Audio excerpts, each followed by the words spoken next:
முதலமைச்சர் ஸ்டாலின் தலைமையில் நடைபெற்ற அமைச்சரவை கூட்டத்தில் 31,592 கோடி ரூபாய் முதலீட்டு திட்டங்களுக்கு ஒப்புதல்.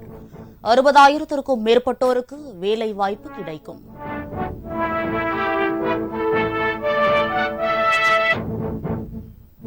அமெரிக்காவுடனான வர்த்தக ஒப்பந்தத்தில் நாட்டை விற்றது, எப்ஸ்டீன் கோப்புகளில் பிரதமரின் பெயர் உள்ளிட்டவை வெட்கத்திற்குரியது. மக்களவை எதிர்க்கட்சித் தலைவர் ராகுல் காந்தி குற்றச்சாட்டு.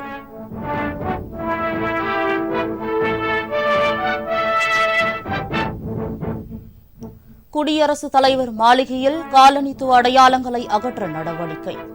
ஆங்கிலேய கட்டடக்கலை நிபுணரின் சிலையை அகற்றி புதிதாக நிறுவப்பட்ட ராஜாஜி சிலையை திறந்து வைத்தார் குடியரசுத் தலைவர் திரௌபதி முர்மு.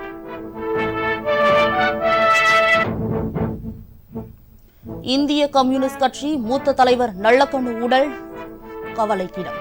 மருத்துவமனைக்கு நேரில் சென்று விசாரித்த முதலமைச்சர் ஸ்டாலின்.